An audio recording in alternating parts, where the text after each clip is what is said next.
আলতাদিঘি জাতীয় উদ্যান নওগাঁ জেলায় অবস্থিত একটি অন্যতম পর্যটন কেন্দ্র। তো আজকে আমরা সেই পর্যটন কেন্দ্রটি দেখার জন্য যাচ্ছি। আশা করি আপনারা পুরো ভিডিওটি দেখবেন। আর আপনারা জানেন যে এই আলতাদিঘি জাতীয় উদ্যানেই রয়েছে ভাইরাল সেই ওয়াচ টাওয়ারটি। তো সেই ওয়াচ টাওয়ারটি আমরা ঘুরিয়ে দেখব এবং সেই ওয়াচ টাওয়ারে উঠব। আপনারা আশা করি আমার এই পুরো ভিডিওটি দেখবেন।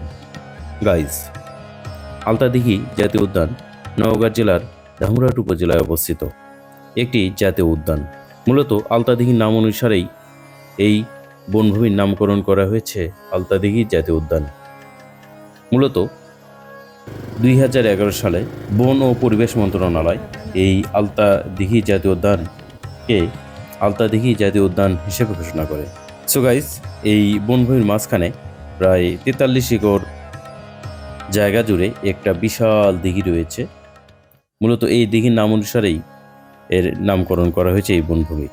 আর গাইস, এই বনভূমির আয়তন প্রায় 264 হেক্টর। তো এখানে বিভিন্ন প্রজাতির গাছপালা রয়েছে, এছাড়া বিভিন্ন পশু পাখিও রয়েছে।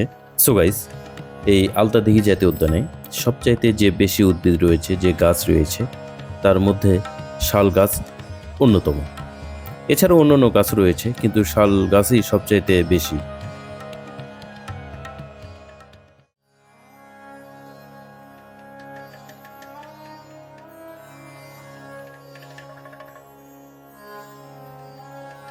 এই দিঘিটি বাংলাদেশ আর ভারতের সীমান্তবর্তী অংশের সবচেয়ে প্রাচীন একটি দিঘি।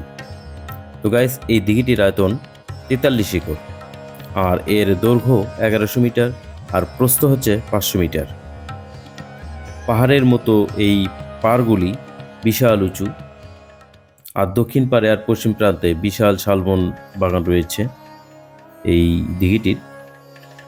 তো গাইস, সে যাবৎকালের সে সময়কার মধ্যে সবচাইতে বিশাল, সবচাইতে বড় একটি দিঘি হচ্ছে এই আলতা দিঘি। তো এই দিঘিটি মূলত হিন্দু বৌদ্ধ যুগের দিঘি বলেই অনেকেই মনে করে। আমি অবশ্য এর আগেও এই দিঘিটি দেখার জন্য আসছিলাম। তো অনেক ভালো লাগছিল সে সময়, কিন্তু এখনকার যে পরিবেশ, ওই সময় এরকম পরিবেশ কিন্তু ছিল না। এখন কিন্তু অনেক সুন্দর পরিবেশ, বসার জন্য জায়গা করে দেওয়া আছে, বিভিন্ন দোকানপাট বসছে এবং দোকানপাটগুলো পরিবেশও কিন্তু সুন্দর, কিন্তু সেই সময় এরকম ছিল না। মনে হয় আমাদের বাংলাদেশের একটা মিনি সুইজারল্যান্ড এই দিকে। দেখতেই পাচ্ছেন, আমরা ভারত বাংলাদেশ সীমান্তবর্তী কাছাকাছি, একদম নিকটবর্তী এই দিঘিটি। ভারত আর বাংলাদেশের কাছ থেকেই আমরা সীমান্ত দেখলাম। এই যে বিশাল দিঘি দেখতেই পাচ্ছেন, তবে পানি নাই। কিন্তু এই দিঘিটি খনন করা হয়েছে, সংস্কার করা হয়েছে। তো সংস্কার করার পরে কিন্তু এই সুন্দর একটা লুক আছে এই দিঘিটির। যদিও এর আগে আমি আসছিলাম, এত সুন্দর আমি দেখিনি। এখন কিন্তু অনেক সুন্দর লাগিচ্ছে।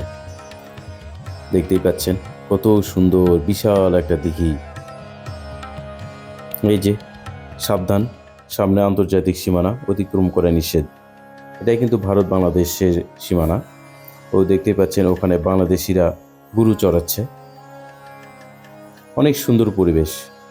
এই দিঘিটি নিয়ে কিন্তু একটা প্রবাদ আছে, আর সেটি হলো যে রাজা বিশ্বনাথ তার প্রজা সাধারণের পানি সংকট নিরসনকল্পে এবং রাজমাতার সন্তুষ্টি লাভের জন্য এই দিঘিটি খনন করেন।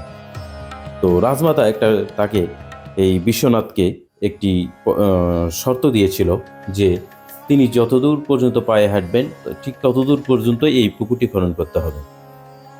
তো যে কথা সেই কাজ, রাজা মুজিবদ্দে নিয়ে বসলেন এবং পরামর্শ করলেন কিভাবে তারা পুকুর খনন করবেন।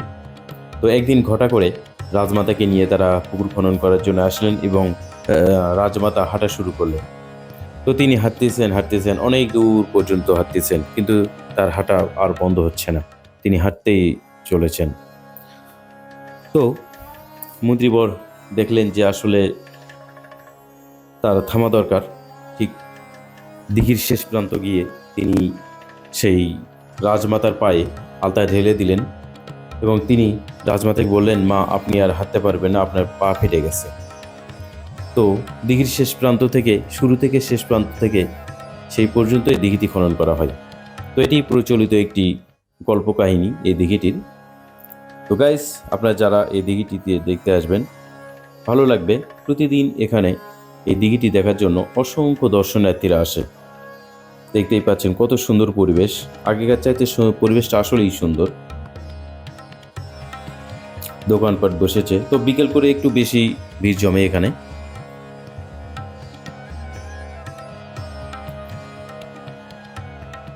আমরাও এসেছি, যেমন দেখতেই পাচ্ছেন কত সুন্দর সুন্দর দর্শনীয় স্থান গড়ে উঠেছে এখানে এই একটি পর্যটন কেন্দ্রকে ভিত্তি করে।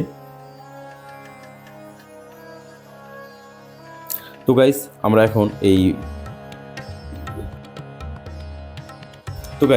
আমরা এখন এই জঙ্গলের মধ্য দিয়ে আমরা শেষে একটা পাড়া রয়েছে, ভারত বাংলাদেশ সীমান্তর একটু পাড়া রয়েছে, তো সেই পাড়ার দিকে যাচ্ছি। তো দেখে কিন্তু আসলেই ভয় লাগার মতো বিষয়, বিশাল বিশাল গাছ, লম্বা লম্বা গাছ, একদম বনের মধ্যেই। তবে এখানে কিন্তু সাপ পোকামাকড়ের উপদ্রব রয়েছে, তো আপনারা যদি কখনো যাতায়াত করেন সেক্ষেত্রে সাবধানে যাতায়াত করবেন। আর এখানে কিন্তু বড় বড় যে বিশাল বিশাল হচ্ছে পিঁপড়া ঢিবিগুলো রয়েছে, সেগুলো দেখতে কিন্তু অনেক সুন্দর লাগে। আমরা কিন্তু সেই পাড়ার কাছাকাছি যাচ্ছি। তবে আমি এই পাড়াতে একটা জিনিস খেয়াল করছি, আপনারা হয়তো যদি কখনো আসেন দেখবেন যে এই পাড়াতে একটা প্রাথমিক বিদ্যালয় রয়েছে কিন্তু, এবং সেটা অনেক ভালো।